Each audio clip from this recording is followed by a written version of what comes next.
Hello. Welcome to Tsunami Books. I'm Valerie Isan, a bookstore clerk here at the store, and today we're here with author Sarina Dorie. What I'm going to do is read her bio, we're going to do a little interview, and then we will hear her read from her latest novel. It is in stores now. It's called Wrath of the Tooth Fairy, and we do have signed copies here at the store.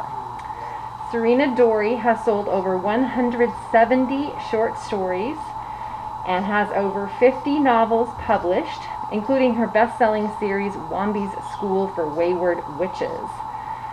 She's won several humor contests and the Romance Writer of America awards, and a few of her favorite things include gluten-free brownies, Star Trek, steampunk aesthetics, fairies, Severus Snape, Captain Jack Sparrow, and Mr. Darcy. By day, Sarina is a public school art teacher, artist, belly dance performer and instructor, copy editor, fashion designer, event organizer, and probably a few other things. By night, she writes. As you might imagine, this leaves little time for sleep.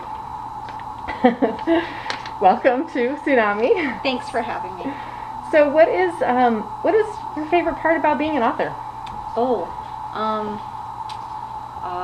That's a hard question. There's so many good things about being an author. I love expressing my creativity, and like probably for my bio, like you heard lots of different kinds of creative outlets I have, but expressing myself as writing is definitely one of my favorite things.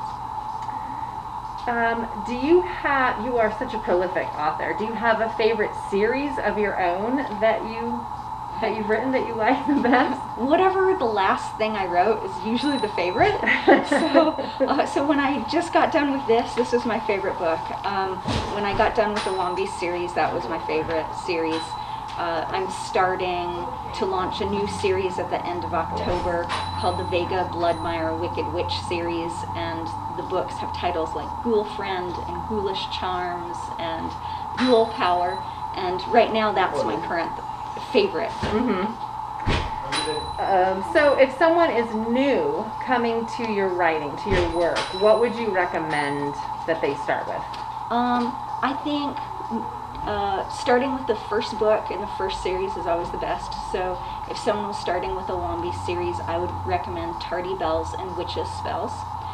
This is right now a standalone book. I hope to someday write more books in this series, but this would be a great book to start with because it is the first, or right now standalone. All right, well that sounds like a good segue. So why don't you go ahead and do a little reading for us? All right, great.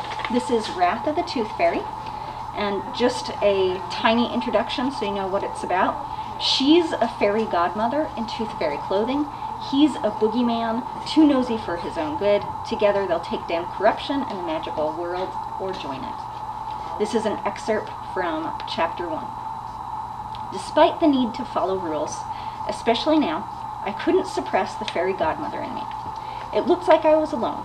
Just to be safe, I unfolded my glittery wings, shielding Grace from view. My glow cast a purple light on the broken dresser and cluttered toys scattered about the room.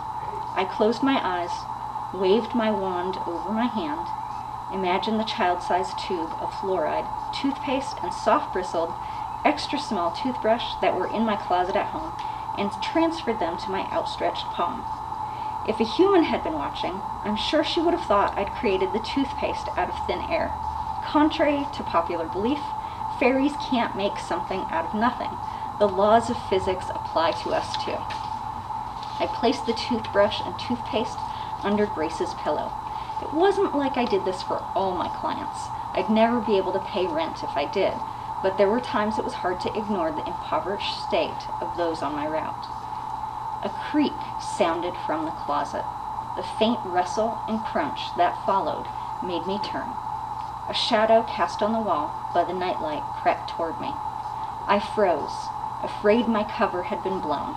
There was nothing worse than being caught by a human adult, except, of course, being caught by a representative from the Fairy Council. The shadow slipped forward, long, spidery hands stretching across the wall, over the ceiling, reaching down toward me with excruciating slowness. Each finger was sharpened like a scimitar. Instinctively, I snapped my wings to my back. If I'd been myself, I would have fled. I would have glided through the wall to be safe outside and found a doorway to use as a portal to get away. But an icy spell of fear washed over me, and a wave of nightmare terror rooted me to the spot. An enchantment was at work here, something dark and powerful that overwhelmed my tooth fairy magic. The worst part was that there was something seductive in that black magic, a candy-coated allure that made my skin tingle and my cheeks flush in a way they shouldn't have. Since my transgression as a fairy godmother, I had long wondered if I would sink to using demon magic if the opportunity presented itself. This moment, then, could be no coincidence. Has someone been naughty? Does someone deserve a punishment? A snarl of a voice asked. A mouse-like squeak escaped my throat. Not very dignified for a magical being, I know. The monster laughed. What's this? A tooth fairy? What kind of nightmares do tooth fairies have? Are you afraid someone might pull out your teeth? And that was an excerpt from Wrath of the Tooth Fairy.